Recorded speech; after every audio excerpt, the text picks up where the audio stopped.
ॐ गङ्गातरङ्गरमणीयजटाकलापं गौरीनिरन्तरविभूषितवामभागं नारायणप्रियमनङ्गमदापहारं वाराणसीपुरपतिं भज विश्वनाथं वाराणसीपुरपतिं भज विश्वनाथम्। अत्र भवतां समेषां स्वागतं वर्तते।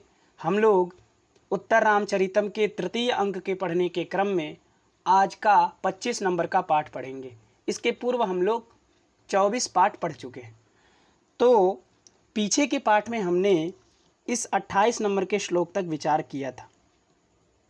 ये जो क्रम चल रहा है वह वासंती के प्रश्न का क्रम चल रहा है। तो वासंती ने प्रश्न किया था राम से। किम विषयक प्रश्न था? तो सीता विषयक प्रश्न था। क्योंकि वासंती को भी ये पता चला कि राम ने सीता का परित्याग कर दिया है।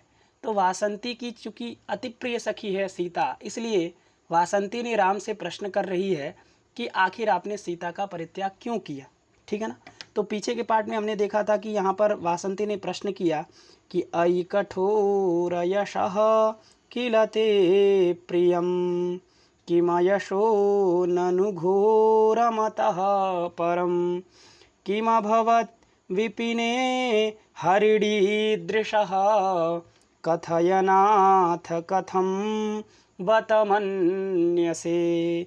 मतलब इसका अर्थ हमने देखा था कि अरे कठोर, किल ते यशः प्रियम, निश्चित रूप से तुमको यश बड़ा प्रिय है, लेकिन अतः परम, इससे ज़्यादा, इससे अधिक, घोरम भयंकरम, भला अयश किम, अयश क्या हो सकता है। तुमने सीता का परित्याग कर दिया, पतिव्रता स्त्री का परित्याग कर दिया, एक भगवती का परित्याग कर दिया, इससे बड़ा अयश, अपयश, अकीर्ति क्या हो सकता है। आखिर क्या हुआ होगा उसका जंगल में? तुमने कभी हाल चाल भी लिया? तुमने कभी नहीं लिया। इसलिए वासंती ने प्रश्न किया कि किमभवत्, क्या हुआ, विपिने, जंगल में, हरिणी दृशः, उस सीता का, कथयनाथ, हे नाथ कहो, कथम बत मन्यसे, बत माने हाय, कथम मन्यसे, क्या मानते हैं आप इस विषय में। तो सीता ने कहा, चूँकि कि सीता ने कहा कि सखी विरम विरम, नहीं, सीता ने कहा कि सखी वासंती त्वमेव दारुड़ा कठोरा च, तुमने राम को कहा कि अयि कठोर, नहीं, राम कठोर नहीं, तुम ही कठोर हो, तुम ही दारुड़ा हो, त्वमेव दारुड़ा कठोरा च, तुम ही दारुड़ा हो, तुम ही कठोरा हो, राम कठोरा नहीं है। या एवं प्रलपतम प्रलापयसी, इसलिए तुम कठोरा और दारुड़ा हो क्योंकि तुम इस प्रकार से रो रहे व्यक्ति को प्रलाप से रुला रही हो, इसलिए त्वमेव दारुड़ा कठोरा च। फिर तमसा ने कहा, चूंकि सीता के बगल में है तमसा, तो तमसा ने कहा प्रणयः एवं व्याहरति और शोकश्च। सीते, ये वासंती नहीं बोल रही है, ये प्रेम बोल रहा है और ये शोक बोल रहा है। किसका प्रेम और किसका शोक? तो सीता तुमसे, वासंती बहुत स्नेह करती थी, इसलिए ये स्नेह बोल रहा है, और राम ने तुम्हारा परित्याग कर दिया है, इससे उत्पन्न जो शोक है वासंती के अंदर, वो शोक वासंती को उत्तेजित कर रहा है कि तुम प्रश्न करो करो, इसमें वासंती की कोई गलती नहीं। इस प्रकार से तमसा ने कहा था सीता से। फिर इसके बाद राम ने वासंती के प्रश्नों का उत्तर दिया। वासंती ने पूछा था कथयनाथ कथम बत मन्यसे, तो राम ने कहा कि सखी किम अत्र मंतव्यम, किम अत्र मंतव्यम, अत्र माने अस्मिन् विषय, तो कस्मिन् विषय। तो आपने प्रश्न किया था ना कि किम अभवत् विपिने हरिणी दृशः, तो इसके विषय में, सीता का जंगल में क्या हुआ होगा, इस प्रश्न के विषय में किम मंतव्यम, क्या मानना है। मानना क्या है भाई, क्या हुआ होगा सीता के साथ, तो उस बात को राम इस श्लोक में कहते हैं कि सीता का जंगल में क्या हुआ होगा। तो राम ने कहा था त्रस्तई कहायन कुरंग विलोल दृष्टे तस्याः परिस्फुरित गर्भभरालसायाः ज्योत्स्नामयीव मृदुबालमृडालकल्पा क्रव्याद्भिरङ्गलतिका नियतम विलुप्ता। वसंत तिलका नाम का छंद था। तो राम ने कहा कि त्रस्तः माने डरा हुआ, जो एक हायन माने 1 वर्ष का जो कुरंग होता है, उसकी विलोला माने चंचला जितनी दृष्टि होती है, उतनी ही चंचला दृष्टि थी ऐसी जो सीता है। ऐसी सीता के अंग लतिका, जो लता की तरह अंग थे, ऐसे हाथ को, ऐसे पैर को, ऐसे आँख को, ऐसे मुंह को, ऐसे नाक को, इन सभी अंगों को जो कि लता की तरह सुंदर थे, ऐसे सुंदर सुंदर लता की तरह अंग को क्रव्याद्भिः अर्थात हिंस्र जीवैः, जो हिंसक जीव हैं, जो कच्चे मांस को खाने वाले बाघ हैं, शेर हैं, जो भी जंगल में रहने वाले जानवर हैं, ऐसे जानवरों के द्वारा नियतम निश्चित रूप से विलुप्ता माने विलुप्त कर दी गई होगी। उनका आदर्शन हो गया होगा, वो पूरा एकदम एक तरह नष्ट हो गया होगा उनका शरीर, ठीक है ना। और वो अंग लतिका कैसा था, माने अंग कैसा था, केवल लता की तरह ही नहीं था, मृदु बाल मृडाल कल्पा वो अंग लतिका था। मृदु माने कोमल, बाल माने नवीन, और मृडाल माने जो मृडाल दंड होता है, जो कमल दंड होता है, उसके कल्प माने सदृश जो अंग था, ऐसे अंग को क्रव्याद्भिः विलुप्ता। और ज्योत्सनामयी जो अंग था, जिसमें जो चांदनी की तरह अंग था, जिसमें चंद्रिका की तरह चांदनी मतलब चमचमाहट थी, ऐसे जो अंग थे, ऐसे अंग को विलुप्ता। और वो सीता कैसी थी, तो जैसे 1 वर्ष का कुरंग हिरण जब डर जाता है किसी दुश्मन को देख करके, जब 1 वर्ष का हिरण कहीं अकेले जंगल में फंस जाए, उसके अगल बगल कोई नहीं है, कोई सहारा नहीं है, तो वो जितना डरता है ना उतना ही, और जब डरता है तो उसकी दृष्टि बड़ी विलोल हो जाती, बड़ी चंचल हो जाती, फिर इधर उधर बार बार देखता है और बहुत ज़्यादा तेज़ी से देखता है कि कहीं मुझे पीछे से कोई आक्रमण न कर दे, कोई आगे से न कर दे, कोई बगल से न कर दे, इसलिए हर जगह नज़र दौड़ानी पड़ती है। तो उस समय जो 1 वर्ष का कुरंग होता है, वो जितना उसकी दृष्टि चंचल होती है, उतना ही चंचल दृष्टि होगी हमारी सीता की, क्योंकि सीता के गर्भ में भी 1 साल के बच्चे थे, इसलिए वह उन बच्चों की दृष्टि से देख रही थी सीता कि हमें भले कुछ हो जाए लेकिन इनको कुछ नहीं होना चाहिए। इस बात को राम जानते हैं, इसलिए राम ही तो ये श्लोक कह रहे हैं, और कह रहे हैं कि जैसे 1 वर्ष का कुरंग होता है, उसकी दृष्टि जितनी विलोल होती है, उतनी ही विलोल दृष्टि है जिसकी ऐसी जो हमारी सीता है। ऐसी सीता के अंगलतिका माने लता की तरह अंगों को विलुप्ता। और कैसी थी सीता, तो परिस्फुरित गर्भ भराल सायाह जो तस्याह। परिस्फुरित माने होता है स्पंदमान, स्पंदमान माने हो गया चांचल्य, जिसमें चंचलता है। ऐसे जो गर्भ हैं, ऐसे गर्भ के भर माने भार के कारण जो अलसाया, जो थोड़ी अलसाई हुई है, जिनकी गति थोड़ी मंथर है, जो चल नहीं पा रही, जो दौड़ नहीं पा रही, ऐसी जो सीता हैं, ऐसी सीता की लता की तरह अंग को निश्चित रूप से क्रव्याद्भिः विलुप्ता। ठीक है, तो यहाँ तक तो हम लोगों ने देखा था। इसके आगे देखते हैं। इसके आगे चूँकि देखिए इस श्लोक में राम ने कहा ना कि सीता के अंगों को क्रव्याद्भिः विलुप्ता, जो जंगली जानवर हैं उनके द्वारा खा लिया गया होगा। तो बगल में सीता और तमसा भी तो खड़ी हैं, तो सीता ने तुरंत कहा कि अरे महाराज, अरे आर्यपुत्र। देखिए सीता ने कहा कि आर्यपुत्र, ध्रिये ऐसा ध्रिये, ध्रिये माने मैं धारण कर रही हूँ, ऐसा ध्रिये ये मैं धारण कर रही हूँ, ऐसा माने यह, तो ऐसा सीता ध्रिये, ध्रिये माने धारयामी, क्या धारयामी, तो प्राणान। अरे मैं मरी नहीं हूँ, ऐसा मत कहिए कि क्रव्याद्भिः विलुप्ता, ना अहम न विलुप्ता, अहम ध्रिये, मैं धारण कर रही हूँ। ऐसा ध्रिये, ऐसा सीता ध्रिये, ये जो सीता है वो धारण कर रही है प्राणों को, है कि नहीं। वैसे भी सीता भी उम्मीद खो ही चुकी थी जब राम ने उनको छोड़ा था जंगल में, लेकिन वो तो भागीरथी की कृपा हो गई कि उन्होंने गंगा जी में कूदा। गंगा प्रवाहे निक्षिप्तवती, आपने पीछे ही शुरू में ही पढ़े थे हम लोग।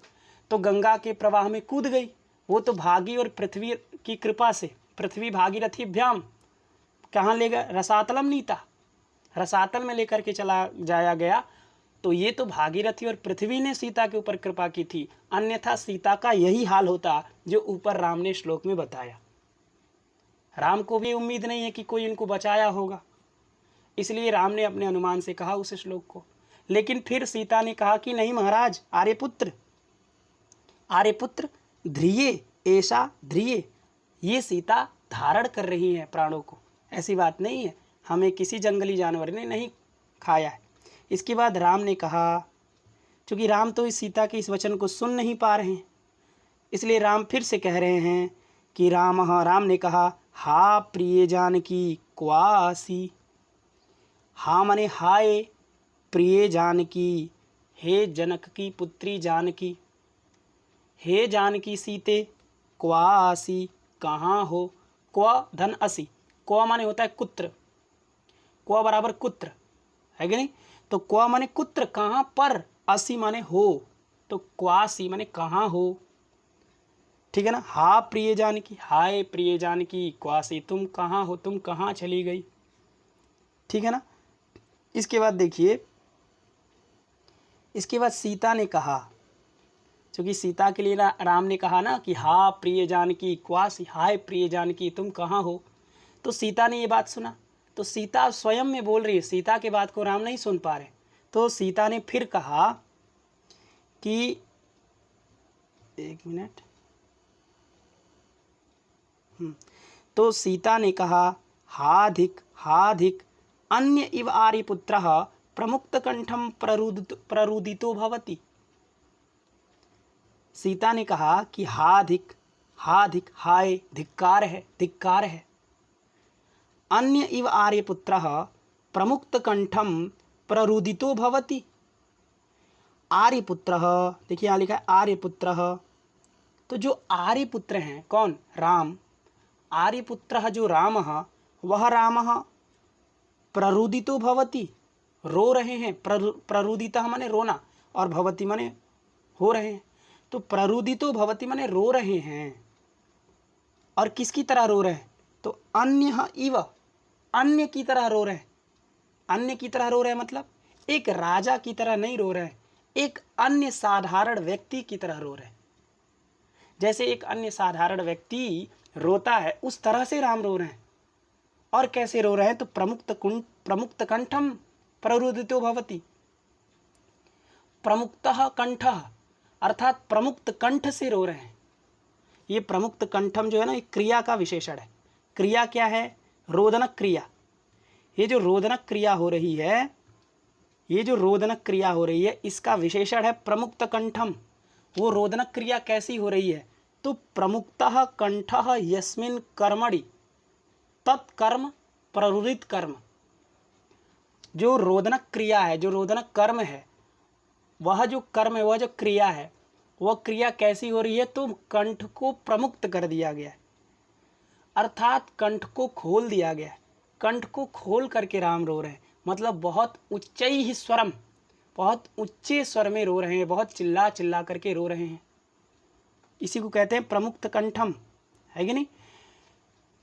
तो अन्य इव आर्यपुत्रः प्रमुक्त कंठम प्ररुदितो भवति।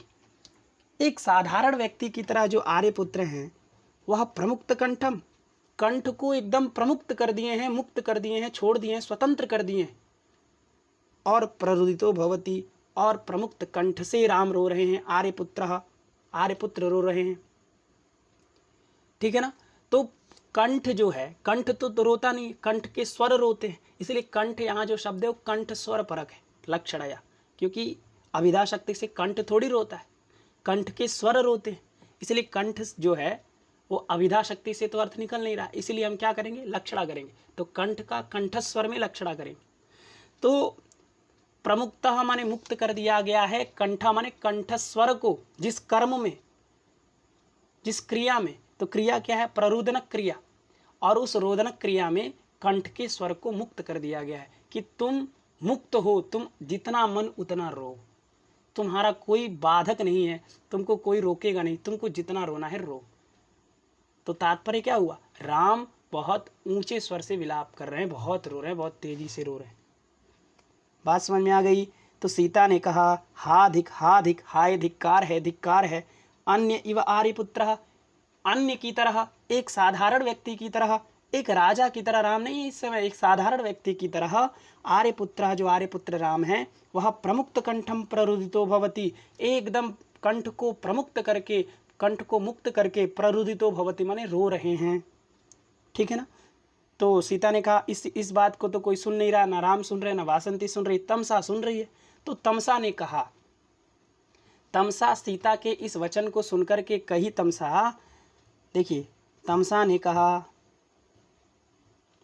वत्से, वत्से माने पुत्री, सांप्रतिकमेव एतत् कर्तव्यानि खलु दुःखितैर्दुःख निर्वापणानि। तो तमसा ने कहा कि वत्से, वत्से माने पुत्री, किसके लिए? सीता के लिए। सांप्रतिकम एव एतत्, एतत् माने ये जो कर्म है, यह जो रोदन कर्म है, यह जो एतत्, एतत् माने एतत् कर्म, यह जो कर्म है, कौन सा कर्म? रोदन कर्म। यह जो रोदन कर्म है वह सांप्रतिकम, सांप्रतिकम माने होता है उचितम, और आगे एव लिखा है, तो सांप्रतिकम एव एतत्, एतत् रोदनम कर्म सांप्रतिकम एव अर्थात उचितमेव। यह जो रोने वाला कर्म है वह उचित ही है, एकदम उचित है, एकदम सटीक रो रहे हैं, अच्छी जगह पर रो रहे हैं राम, इनको रोने दो।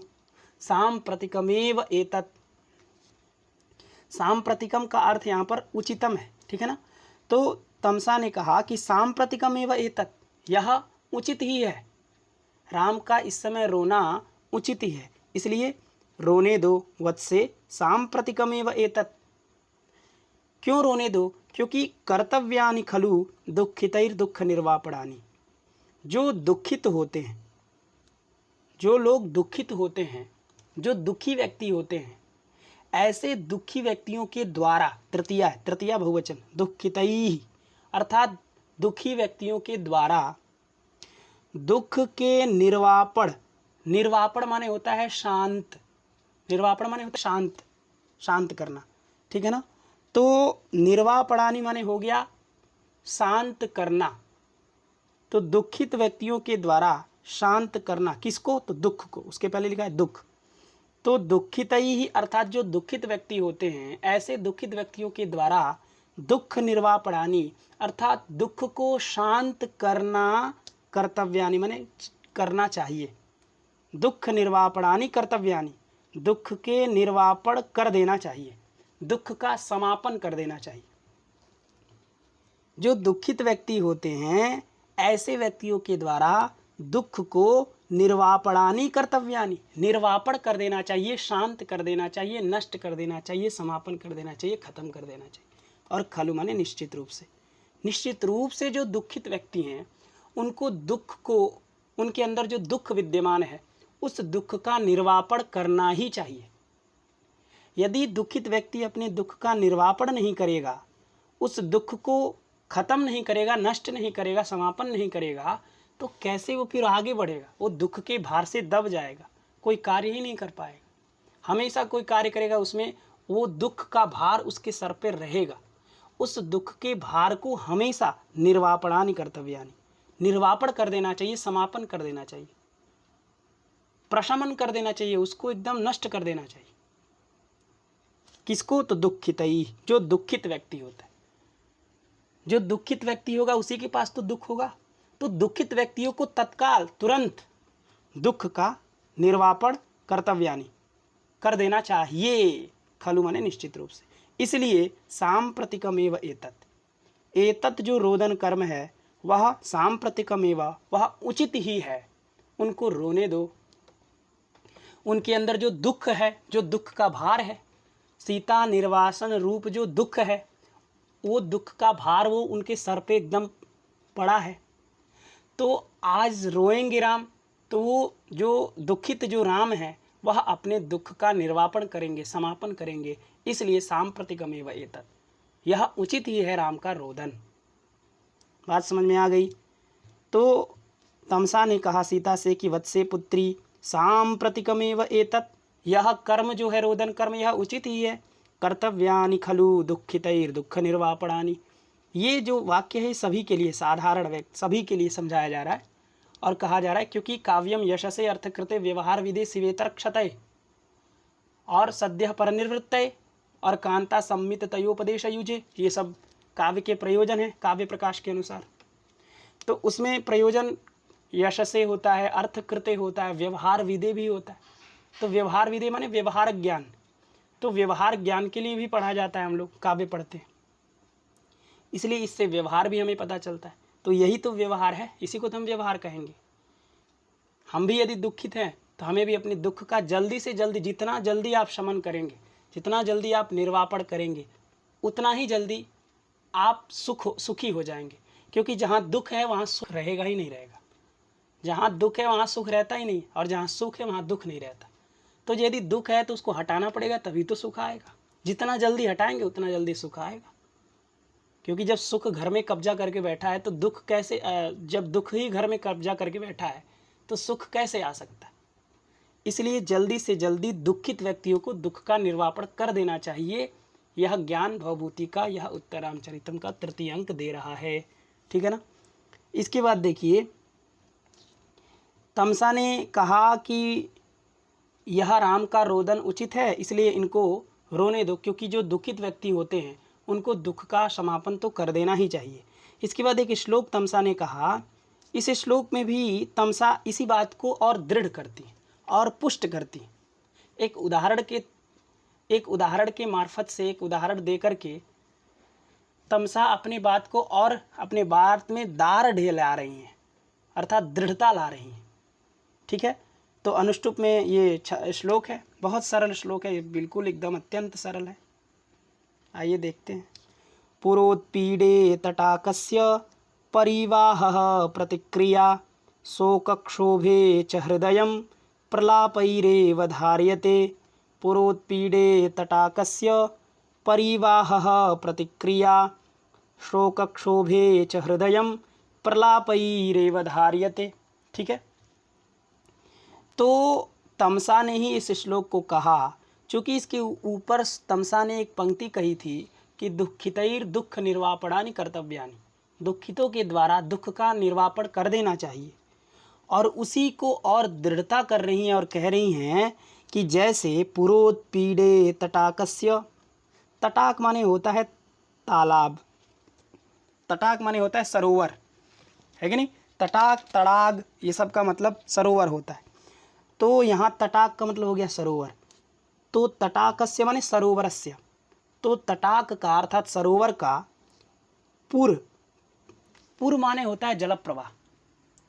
पुर कहते हैं जल प्रवाह को। जल जब बहता है, जल की धारा बहती है, उसको हम जल प्रवाह कहते हैं। जैसे गंगा का अर्थ कोई पूछता है क्या होता है, हम क्या कहते हैं, भागीरथी खातावच्छिन्न जल प्रवाह, भागीरथी रथ खातावच्छिन्न जल प्रवाह, इस तरह कहते हैं। तो पुर माने हो गया जल प्रवाह, और उत्पीड माने होता है समूह। उत्पीड माने समूह भी होता है, और उत्पीड का मतलब आधिक्य होता है। आधिक्य माने अधिकता, है ना। तो यहाँ पर जो उत्पीड का अर्थ है वो आधिक्य है। तो पुरस्य उत्पीडे, षष्ठी तत्पुरुष समास करिए, तो पुरस्य उत्पीडे अर्थात पुरस्य आधिक्य, पुरस्य अर्थात जल प्रवाहस्य। तो जल प्रवाह का उत्पीड होने पर, उत्पीड माने आधिक्य होने पर, जब जल प्रवाह अधिक हो जाता है तो पुरोत्पीडे, सप्तमी एक वचन है ना, तो पुर का उत्पीड होने पर, पुर माने जल प्रवाह और उत्पीड माने आधिक्य, अर्थात जल प्रवाह का आधिक्य होने पर, जब जल प्रवाह बहुत तेज हो जाए, किसमें भाई, किसका तेज हो जाए, तो तटाक का, सरोवर का। जब तालाब का जो जल प्रवाह है वह उत्पीड हो जाए, आधिक्य हो जाए, तो ऐसी स्थिति में हमें क्या करना चाहिए, तो उसकी प्रतिक्रिया क्या है, तो परिवाह प्रतिक्रिया। परिवाह प्रतिक्रिया, परिवाह का मतलब होता है उसको बहा देना। परिवाह माने उसको बहा देना ही प्रतिक्रिया है। जब तटाक का अर्थात सरोवर का यदि पूर्व माने जल प्रवाह उत्पीड हो जाए, आधिक्य हो जाए, अधिकता आ जाए उसमें, तो उसकी प्रतिक्रिया क्या है, परिवाह। उसको बहा देना ही उसकी प्रक्रिया है, प्रतिक्रिया है, उसका रिस्पॉन्स है कि नहीं। उसका रिस्पॉन्स क्या है, परिवाह, उसका परिवहन कर देना, उसको बहा देना ही यदि कोई तालाब है, उसमें बहुत पानी भर गया और जल प्रवाह बहुत तेज हो गया, तो बांध टूटने का डर है ना, आपने बांध बांधा है, और यदि बांध टूट जाए तब तो पूरा विध्वंस मचा देगा, एकदम नाश कर देगा, पूरा एकदम डुबा देगा।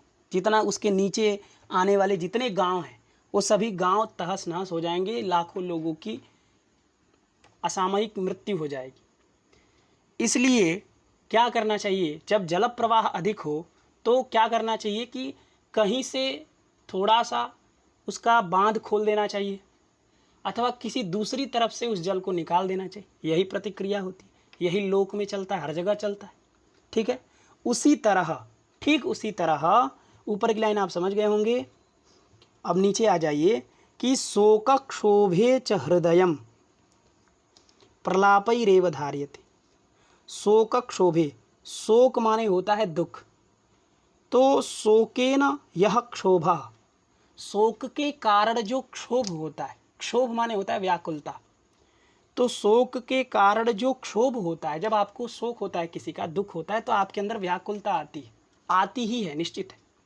इसलिए शोक के कारण जो क्षोभ होता है, तो उस स्थिति में जब शोक किसी की सताए और उस शोक के कारण आपके अंदर व्याकुलता आ जाए, तो उस स्थिति में अपने हृदय को कैसे धारण किया जाए, कैसे बचा करके रखा जाए, तो उसका कारण क्या है, किस तरह से बचाया जा सकता है, तो उसका मात्र एक रीज़न है। यदि आप वो रीज़न नहीं फॉलो करते तो निश्चित रूप से आपका हृदय नहीं बच पाएगा, फिर आपको हार्ट अटैक आना ही आना है। हृदय माने हार्ट अटैक, उसी को इंग्लिश में हार्ट, हार्ट माने हृदय और अटैक माने आक्रमण, तो हृदय पर आक्रमण हो जाएगा यदि आप वो जो कारण है उस कारण को यदि आप नहीं करेंगे तो। इसलिए कह रही हैं तमसा कि शोक क्षोभे, शोक के कारण जब व्याकुलता आती है, जब क्षोभ आता है, तो उस क्षोभ के आने पर हृदय को धार्यते माने धारण किया जाता है प्रलापैरेव, प्रलाप के द्वारा ही। प्रलाप का मतलब होता है रोना, है कि नहीं, प्रलाप माने रोला, रोना। प्रलापो त्वनर्थकम वचः, ऐसा अमर कोश में आता है। जो अनर्थक वाणी होती है उसको हम प्रलाप कहते हैं। तो चूंकि उपसर्ग पूर्व में है और धातु नाम अनेक अर्थत्व, धातु के अनेक अर्थ होते हैं, इसलिए यहाँ पर प्रलाप अर्थ कर लीजिए रोना। और रोना भी तो अनर्थक वाणी है, रोने में कौन सा भाई अर्थ है उसका, है कि नहीं, रोना कौन सा सार्थक वाणी है, इसलिए प्रलाप माने रोना। तो प्रलापैरेव, प्रलाप के द्वारा ही, तो प्रलाप के द्वारा मतलब रोने के द्वारा ही, अथवा ये भी अर्थ कर सकते हैं कि अपने जो लोग हैं अगल बगल, उन लोगों से अपनी बातों को शेयर करना, अपनी बातों को साझे करने से भी हृदयम धार्यते, हृदय को धारण किया जा सकता है, हृदय को बचाया जा सकता है। ठीक है ना। कब, किस स्थिति में, तो शोक क्षोभे, शोक के कारण, दुख के कारण जब आप क्षोभित हो जाएं, जब आप व्याकुल हो जाएं, तो उस स्थिति में प्रलापैरेव, प्रलाप के द्वारा ही, और आगे एव लगा है, एव लग जाने से अन्य योग का व्यवच्छेद हो जाता है, अर्थात अन्य कोई कारण नहीं हो सकता, केवल मात्र एक कारण है, प्रलाप। इसलिए प्रलापैरेव हृदयम धार्यते, प्रलाप के द्वारा ही हृदय को धारण किया जाता है। ठीक है ना। जैसे पुरोत्पीडे तटाकस्य, जैसे तटाक माने सरोवर, सरोवर का जो पुर है, जो जल प्रवाह है, उसके उत्पीड़ हो जाने पर, आधिक्य हो जाने पर उसकी प्रतिक्रिया होती है कि परिवाह, उसमें से जल को कहीं से निकाल दे। उसी तरह शोक का क्षोभ हो जाने, शोक के कारण क्षोभ हो जाने पर, दुख के कारण व्याकुलता आ जाने पर प्रलाप के द्वारा ही हृदय को धारण किया जा सकता है, किया जाता है। इसलिए राम के अंदर इस समय शोक के कारण बहुत व्याकुलता है। सीता का निर्वासन किए हैं, सीता का परित्याग किए हैं, उस सीता के परित्याग रूपी जो शोक है, सो दुख है, उस दुख के कारण राम के अंदर बहुत व्याकुलता है, बहुत ज़्यादा दुख है। तो उस दुख को प्रलाप के द्वारा ही चूंकि धारण किया जाता है, प्रलाप के द्वारा ही हृदय को बचाया जा सकता है। इसलिए प्रलाप करने दो, प्रलाप करेंगे तो हृदय बचेगा, अन्यथा हार्ट अटैक आ जाएगा। ऐसा लोक में भी देखा जाता है। जैसे मान लीजिए किसी के देहांत की खबर किसी को मिलती है, किसी की देहांत की खबर किसी को मिलती है, तो वो व्यक्ति यदि रोता नहीं है, एकदम प्रलाप नहीं करता है तो हार्ट अटैक 90% लोगों को आ जाती, अधिकतर लोगों को आ जाती। ऐसा आप मूवी में भी देखे होंगे कि जब पता चलता है कोई ऐसी घटना जो कि बहुत दुखदाई है, दुख को देती है, तो दुख को दे रही है तो आपको करना क्या चाहिए? दुख का निर्वापण करना चाहिए। लेकिन आप दुख का निर्वापण करते नहीं है। दुख का निर्वापण किससे संभव है? रोने से, किसी से अपनी बात बताने से, दुख बताने से। लेकिन आप करते नहीं हैं। तो वही जो दुख का निर्वापण नहीं करना है, वही क्या करता है? आपके हृदय को धारण ही, हृदय को रहने ही नहीं देता, हृदय पर आक्रमण कर देता है। उसी को इंग्लिश में हार्ट अटैक कहते हैं। इसलिए तमसा ने कहा कि जैसे तटाक जो है उसका जल प्रवाह जब आधिक्य हो जाता है तो उसकी प्रतिक्रिया होती है कि उसको बहा दो। उसी तरह शोक के कारण जब क्षोभ होता है, जब व्याकुलता आती है, तो उस समय प्रलाप के द्वारा ही हृदय को धारण किया जाता है। इसलिए इस समय राम को रोने दो। सांप्रतिकमेव एतत्, यह उचित ही है इस समय रोना राम का, इसलिए उनको रोने दो। ठीक है ना? तो ये श्लोक आप समझ गए होंगे। पुरोत्पीडे तटाकस्य परिवाहः प्रतिक्रिया शोकक्षोभे च हृदयं प्रलापैरेव धार्यते। अनुष्टुप नाम का छंद है। ठीक है। इसके बाद तमसा ही बोल रही है और तमसा ने ही कहा कि ये श्लोक कहने के बाद तमसा ने कहा कि चूँकि शोक के कारण क्षोभ होने पर हृदय को धारण किया जाता है प्रलाप के द्वारा ही। ये सामान्य सबके लिए कहा जा रहा है, सबके लिए बताया जा रहा है कि ऐसा करना चाहिए। लेकिन विशेष करके, इसलिए नीचे कह रही है तमसा कि विशेषतः रामभद्रस्य बहुप्रकार कष्टो जीवलोका, विशेष करके जो राम का जीवलोक है, रामभद्रस्य जीवलोकः, रामभद्र का अर्थात रामचंद्र जी का जो जीवलोक है, जीवलोक माने संसार, तो जीवलोका माने संसार, तो रामभद्रस्य जीवलोकः अर्थात रामभद्रस्य संसारः, रामभद्र का जो संसार है वह तो विशेषतः, विशेष करके बहुप्रकार कष्ट, बहुत प्रकार के कष्टों से युक्त है। बहुत प्रकार के कष्ट हैं राम के जीवलोक में विशेष करके, इसलिए उनको तो और रोना चाहिए, उनको तो और रोना चाहिए, इसलिए रोने दो। बात समझ में आ गई कि विशेषतः रामभद्रस्य जीवलोकः, रामभद्र का जो जीवलोक है वह बहुप्रकार कष्ट, वो बहुत प्रकार के कष्टों से युक्त है। जीवलोक का विशेषण है क्या?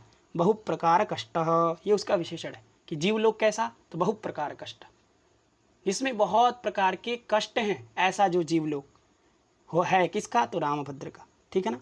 इसके बाद फिर से तमसा ने एक श्लोक कहा। इस श्लोक में बताया जा रहा है कि रामभद्र का जीवलोक कैसा है। जीवलोक माने हो गया संसार, संसार माने हो गया दिनचर्या, दिनचर्या अर्थात राम की जो दिनचर्या है, राम का जो संसार है, राम का जो जीवन है वो किस तरह का है, उसको तमसा इस श्लोक में कहती है। और चूँकि पहले ही तमसा ने कहा कि विशेष करके रामभद्र का जो जीवन है वो बहुत प्रकार के कष्टों से युक्त है, तो क्या क्या कष्ट हैं, क्या क्या उनको करना पड़ता है अपने जीवन लोक में, उस बात को इस श्लोक में तमसा कहती है। ठीक है ना? तो आइए इस श्लोक को देखते हैं। शिखरड़ी नाम का छंद है इस श्लोक में। इदं विश्वं पाल्यं विधिवदभियुक्तेन मनसा प्रियाशोको जीवं कुसुममिव घर्मोग्लपयति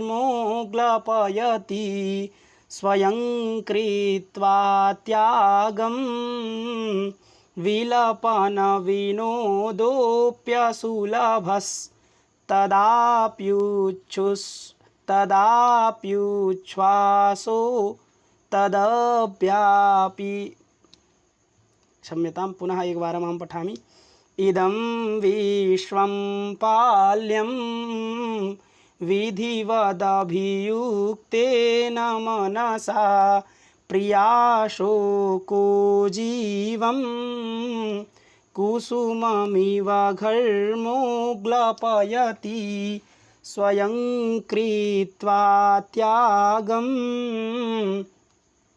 विलपन विनोदोऽप्यसुलभस्तदद्याप्युच्छ्वासो भवति ननु लाभो हिरुदितं तदद्यापिच्छ्वासो भवति ननु लाभो हिरुदितं। तो शिखरड़ी नाम का छंद है, ठीक है।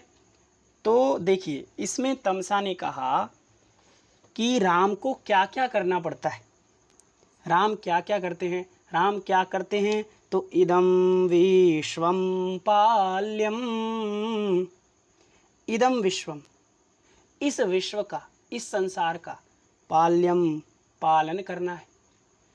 यह विश्व पाल्य है, पाल्य माने पालनीय है, पालन करने योग्य। पाल रक्षणे धातु से ऋयत प्रत्यय है, रि हलो ऋयत से, और वो ऋयत चाहिए अर्थ में अथवा योग्य अर्थ में आता है। तो इदम विश्वम पाल्यम, यह विश्व पालन करने योग्य है, किसके लिए, राम के लिए। अर्थात इस विश्व का राम को पालन करना है, इस संसार का पालन करना है। और कैसे करना है तो विधिवत, विधि विधान से करना है।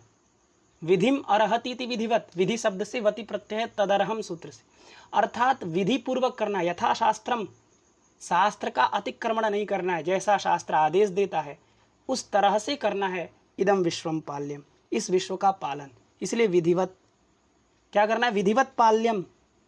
और कैसा तो अभियुक्तेन और मनसा, अभियुक्त माने होता है सावधान, तो अभियुक्तेन माने सावधानेन और मनसा माने मन से, अर्थात सावधान मन से, एकदम सावधानी और एकदम हृदय से, मन से, दिल से।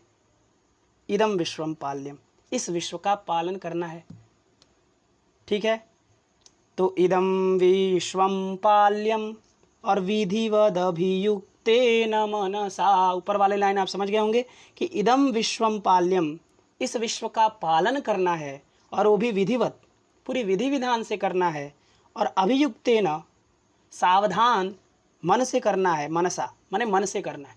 अभियुक्तेन में तृतीया, मनसा में तृतीया, तो अभियुक्तेन मनसा अर्थात बड़ी सावधानी से इदम विश्वम पाल्यम, इस विश्व का पालन करना है कि नहीं। और क्या करना है, और क्या हो रहा है, इस विश्व का पालन करना है राम को। और प्रियाशोको जीवम कुसुममिव घर्मोग्लपयति, और राम का जीवन कैसा है, राम के जीवन के बारे में बताया जा रहा है कि राम का जीवन कैसा है, राम का जीवन, राम का संसार कैसा है।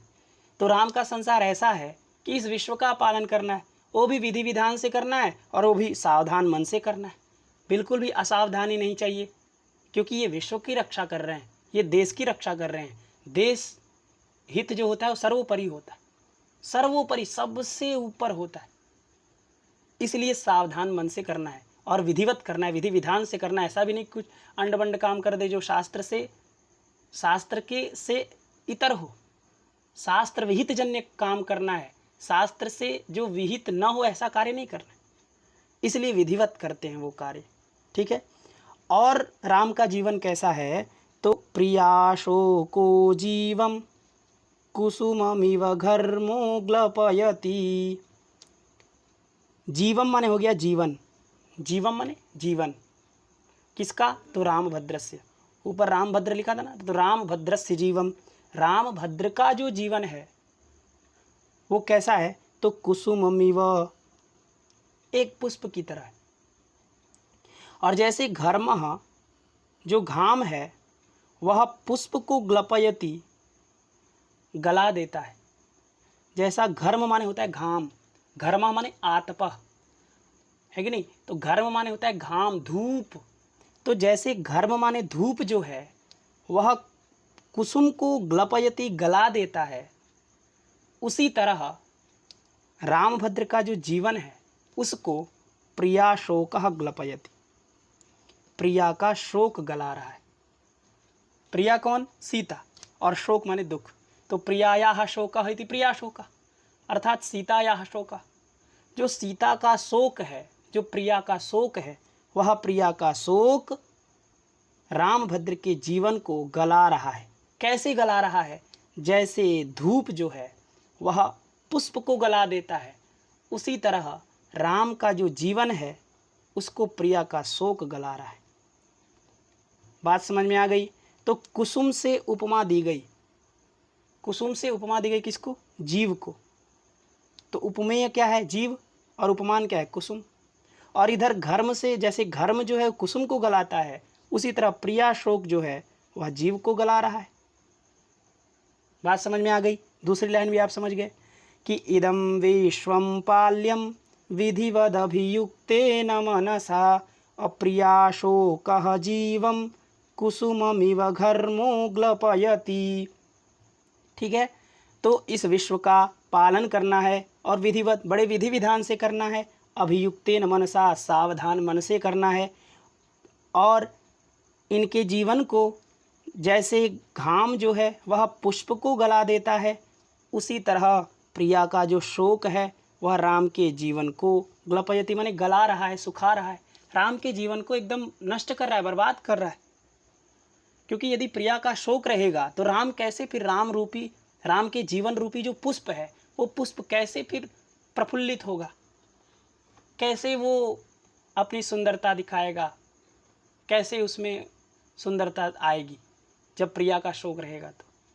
ठीक है, इसलिए राम का भी जीवन बड़ा कष्टप्रद है। बहु प्रकार कष्टों जीवलोका रामभद्रस्य, बहुत प्रकार के कष्टों से रामभद्र का जीवन है, बहुत प्रकार के कष्टों से युक्त है।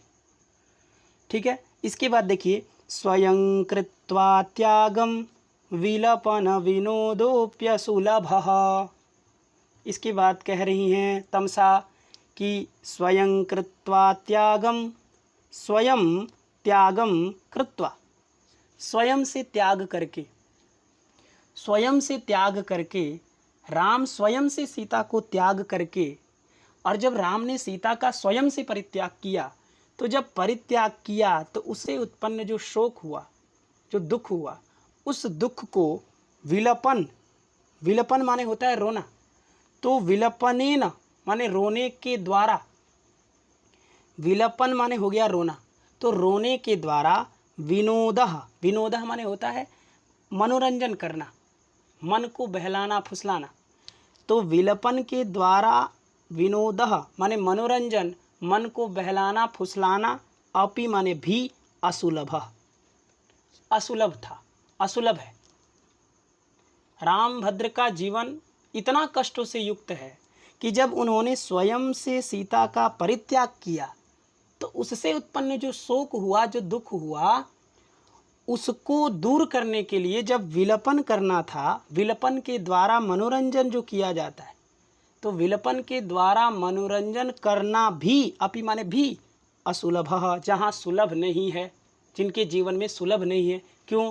क्योंकि अगल बगल इतने राजा हैं, प्रजा हैं, मंत्री है, लक्ष्मण है, शत्रुघ्न है, तो इन सभी के सामने राम भला कैसे रो सकते?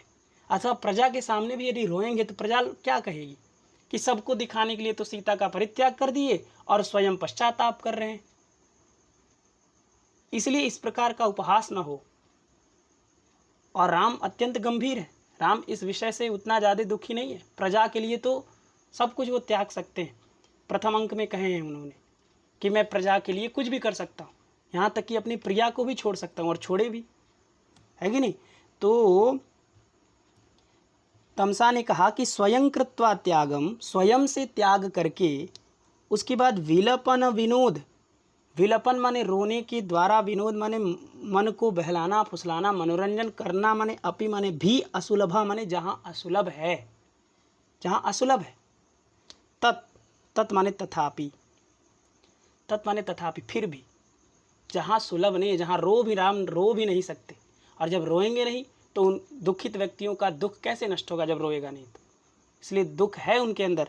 तथापि, फिर भी, अद्यापि उच्छ्वासः, आज भी सांस ले रहे हैं, तद अद्यापि, अद्यापि माने आज भी, देखिए यहाँ संधि देखिए, तत् फिर अद्यापि, यहाँ कोई संधि नहीं, यहाँ बस झलाम जशोंते से जस्त हो गया, तत् में त को द हो गया तो तद हो गया, और अद्यापि मिला देंगे तदद्यापि बन जाएगा, और उसके बाद तदद्यापि और आगे उच्छ्वासः, यहाँ यण संधि हो गया, तो अद्यापि उच्छ्वासः इत्यत्र यण संधि, तो अद्याप्युच्छ्वासः इस तरह से लिख दिया, ठीक है ना। तो तत् का अर्थ है तथापि, फिर भी, तत् का क्या अर्थ है? तथापि माने फिर भी, अद्यापि माने आज भी, उच्छ्वासः, उच्छ्वासा का मतलब होता है सांस ले रहे हैं, आज भी राम सांस ले रहे हैं। तो ननु माने निश्चित रूप से, आज भी राम सांस ले रहे हैं। क्यों सांस ले रहे हैं? क्योंकि उन्होंने, चूंकि सांस नहीं लेना चाहिए, क्यों? क्योंकि राम ने रुदन ही नहीं किया, लेकिन फिर भी सांस ले रहे हैं और उनके अंदर दुख भरा पड़ा है और फिर भी सांस ले रहे हैं। इसलिए ननु निश्चित रूप से लाभो ही रुदितम, लाभो ही रुदितम भवति, है कि नहीं? राम आज भी सांस ले रहे हैं, इसलिए ननु निश्चित रूप से रुदितम, रोना लाभः भवति, अर्थात रोना जो है वो लाभकारी है। रोना जो है वो लाभकारी है, निश्चित रूप से रोना लाभकारी है, इसलिए राम को रोने दो, है कि नहीं? ये रीज़न बता रही है तमसा। ऊपर भी तमसा ने रीज़न बताया कि पुरोत्पीडे तटाकस्य परिवाहः प्रतिक्रिया शोकक्षोभे च हृदयं प्रलापैरेव धार्यते। तो उसमें भी उन्होंने कहा कि राम को रोने दो, और इसमें भी कह रही हैं कि ननु निश्चित रूप से रुदितम लाभः, रोना जो है वो लाभकारी है, वो रोना लाभकारी है। क्यों? क्योंकि राम जो हैं वह विलपन के द्वारा कभी भी मन को बहलाने फुसलाने का भी जहाँ असुविधा है, सुलभ ही नहीं है, आसान ही नहीं है, वहाँ रो ही नहीं सकते। लेकिन चूँकि आज तक रोए नहीं है, फिर भी तथापि फिर भी अद्यापि आज भी उच्छ्वासः भवति माने सांस हो रहा है, सांस ले रहे हैं। तो ननु निश्चित रूप से रुदितम लाभः, रोना अत्यंत लाभकारी है, रोने दो राम को। राम रोएंगे तो उनके दुख का निर्वापण होगा, समापन होगा, इसलिए राम को रोने दो, ठीक है ना? ये ही अव्यय का यहाँ पर कोई अर्थ नहीं, ही अव्यय पाद पूर्ति के लिए आया और इसका कोई काम नहीं, ठीक है ना? ये ननु अव्यय आया, ननु अव्यय का अर्थ है निश्चित रूप से। तो निश्चित रूप से लाभो ही रुदितम, रुदितम लाभ, रोना लाभकारी है निश्चित रूप से, ठीक है ना? तो आप ये अर्थ, इस श्लोक का अर्थ समझ गए होंगे कि रामभद्र का जो जीवन है वो बहुत प्रकार के कष्टों से युक्त है। तो रामभद्र का जीवन कैसा है?